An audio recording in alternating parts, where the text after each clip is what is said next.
Adolf Zucker had put himself at the top of a vertically integrated monopoly and made Paramount the most profitable company in a powerful new industry. Even so, he was fearful of government interference.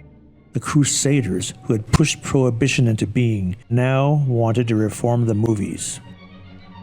This could happen because in 1915, the Supreme Court had ruled that motion pictures were a business, not an art, and were subject to local censorship. Since then, 8 state censor boards had sprung up, reviewing films and ruining expensive prints with arbitrary, prudish cuts.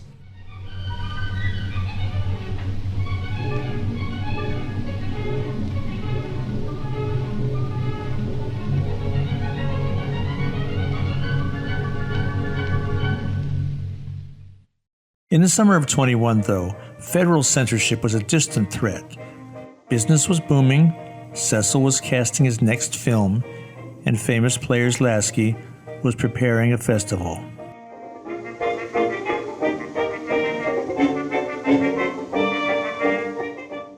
A Roscoe Arbuckle film was kicking off the celebration.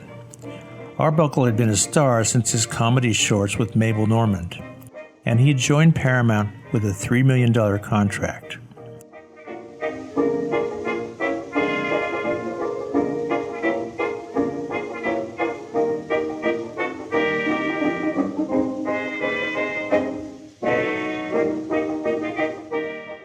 On August 30th, the company was getting ready for the big week when a letter was delivered.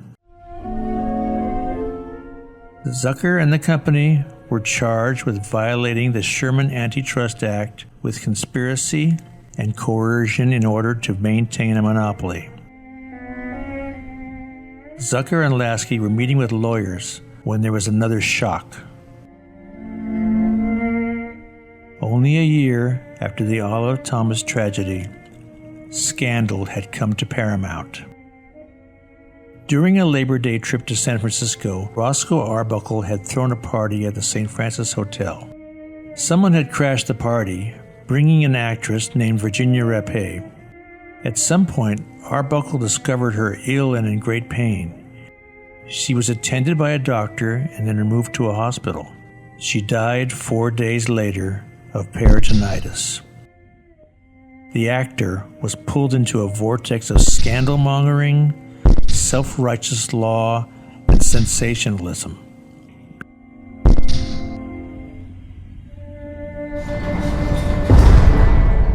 Before a trial could even begin, the industry found Arbuckle guilty. Why? Because this scandal had given the reformers the ammunition they needed to take to the government. Intent on creating a new star, Cecil cast Leatrice Joy in his next project.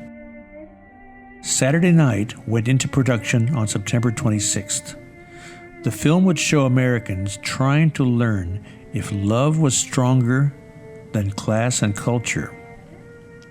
Conrad Nagel and Leatrice Joy played Richard and Iris, the newly engaged couple.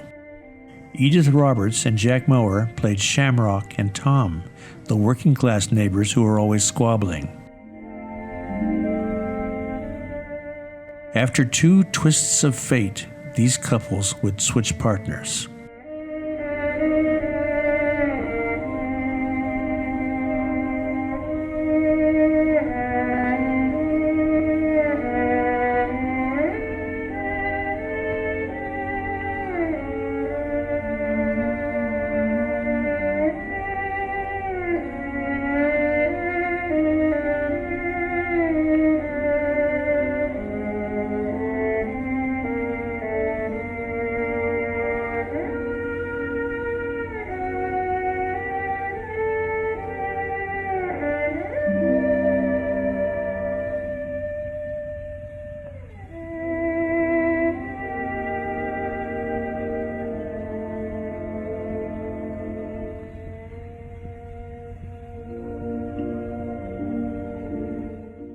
Shamrock intrigues Richard.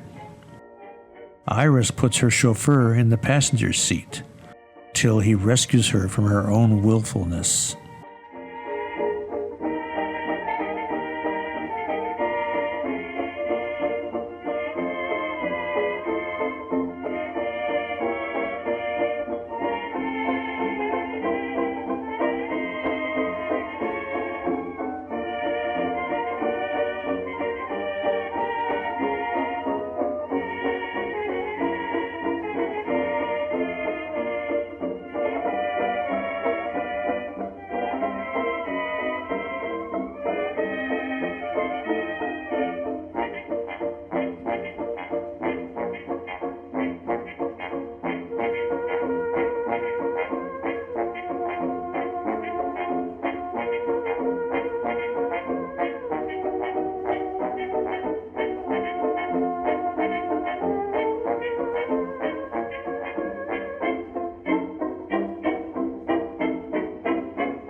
Richard is sure that his love will make a safe marriage for Shamrock.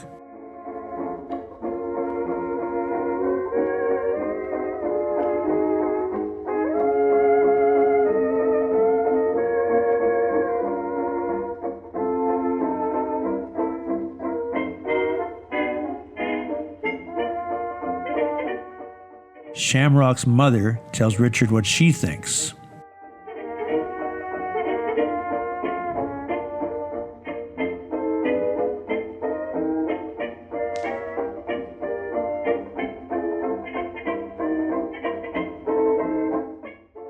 Iris starts married life with Tom.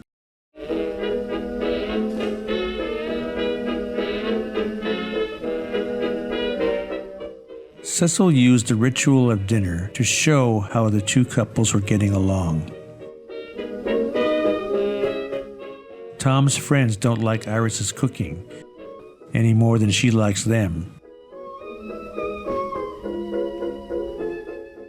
Richard's sister gives a dinner party, and Shamrock enjoys it a little bit too much.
Production closed on October 22nd. On October 31st, Cecil boarded the SS Patria, bound for Europe. This would be his first vacation since coming to Hollywood. Jesse was wooing the crowds with sensational posters, and he was courting exhibitors with splashy ads in the trade magazines.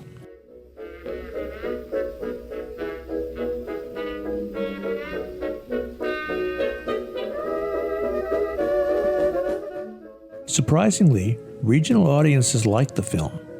With this revenue added to the urban box office, the film did quite well. Every film company was trying to understand the American audience. What was the difference between a lonely box office and a line down the street? Who made up the 1921 audience? As America moved from Victorian restraint to 1920s freedom, young Americans were on view, dancing, drinking, and kissing, especially young women. And they were working too, as never before.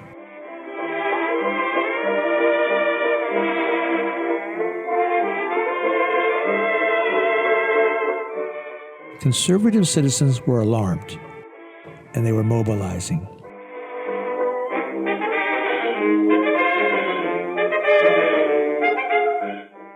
Straddling two centuries, Cecil B. DeMille could address this divided consciousness.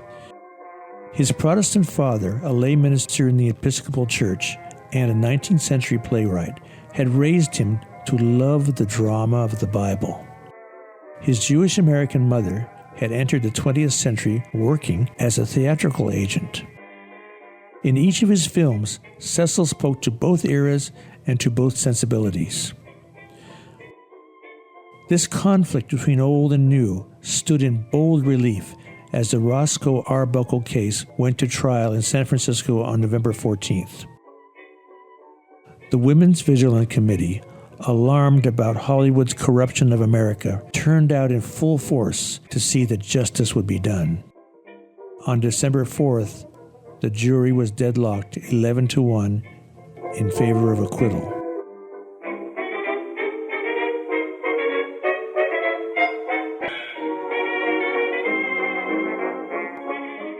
Paramount was receiving bad press and angry letters.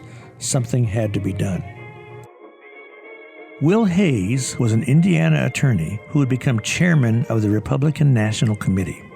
He had gotten Warren Harding elected president by applying the science of public relations. This included propaganda films and bribes. Harding rewarded Hayes with the job of Postmaster General. Hayes was a Presbyterian elder. He would be the perfect spokesperson for an industry that was under attack for being Jewish-controlled. When Hayes traveled to Hollywood, he was offered a salary of more than $100,000 to create and run a trade protective agency. Cecil was in Paris when he heard the news, but then he fell ill and was unable to respond.